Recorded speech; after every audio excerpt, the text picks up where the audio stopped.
How much is school broken? If we're going to talk about little boys, then we've feminized little boys in making them sit in circle time at a very early age, earlier and earlier. Pre-K used to be not earlier.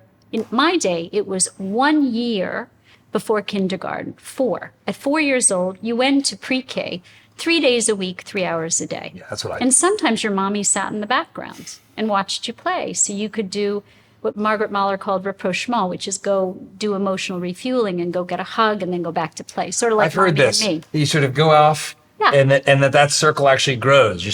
You first get there, you're attached, then you make a quick little run and you come back. That's right. And then you get a little further out, and then maybe by the end of the day, you're not running back so much because you're That's playing it. with friends. Gives you the courage to explore. But what's happened is, for economic and practical reasons, I would say for adult reasons, it's gotten pushed back earlier and earlier. Parents want to go to work. They want to go to work full time. Some of them have to go to work full time.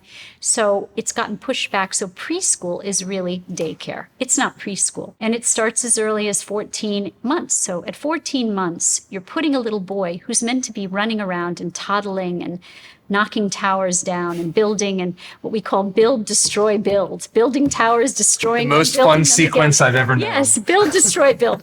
And they're meant to be roughhousing and learning about the world through physical exploration. So instead, we feminize boys by making them sit like little girls in circle time. And even little girls can't sit in circle time. How distinct is the boy versus the girl in terms of these impulses? Because I know it's not wholly separate. There's an overlap, right? Little boys who are between 3 and 5 years old have surges of testosterone almost as much as in adolescence. Wow. And so they need to run and jump and push and explore, and they're not getting to do that. Instead, they're sitting quietly and they're going crazy. So basically what we're seeing is distractibility in a lot of these little boys is just stress, because what we're doing is by forcing a little boy who's meant to be running and jumping and playing physically and learning about the world physically to sit quietly in circle time, the frustration tolerance is not there.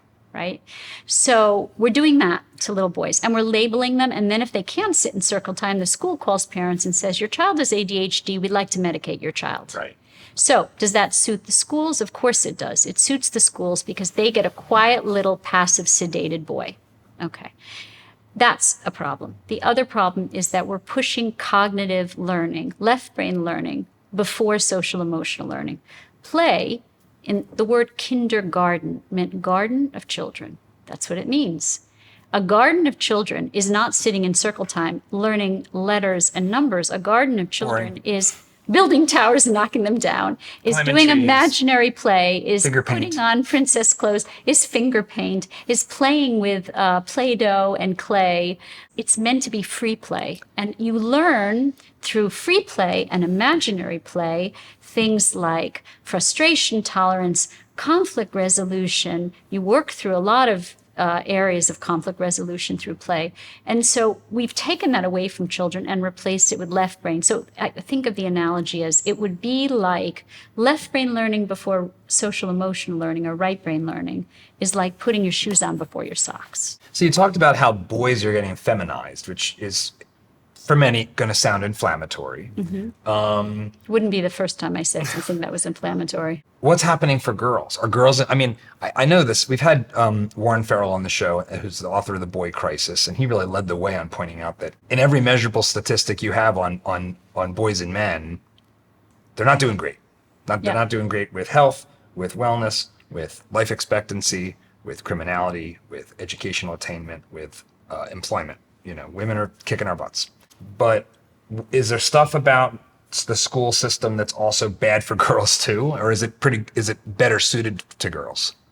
It's better suited to girls, but girls are struggling socially. Girls are cracking under the pressure to be perfect. So girls are incredibly self-conscious. There's a part of the brain called the amygdala, which is the stress regulating part of the brain. It's a little almond-shaped part of the brain, the oldest part of the brain.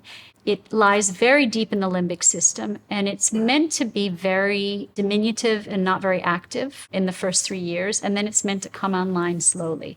Because of all the stress that we're imposing on kids to be high achieving and read and do math, and so girls tend to be more perfectionistic than boys in general because their amygdalas are on fire. It's the threat sensing part of the brain. They're very aware and very self-conscious about judgment. Judgment of teachers, judgment of parents, wanting to be good. So, all that stuff about the good little girl, that has to do actually with a gender difference. The idea that girls are very sensitive to wanting to conform, to wanting to be good, to wanting to be perfect. And what we've done by making the educational environment so achievement-oriented and perfectionistic is we have turned up the volume in their amygdala. So by the time they get to adolescence, they break down because they just can't take it. It's like a robot going, I got to get an A, I got to get an A, I got to get an A, and they literally break down. So girls are breaking down from the pressure, the academic pressure, because they feel this tremendous judgment on them. If you like this clip, we've got more where that came from. Be sure to watch the full video, and don't forget to subscribe to the channel so you won't miss our new videos as they come out each week.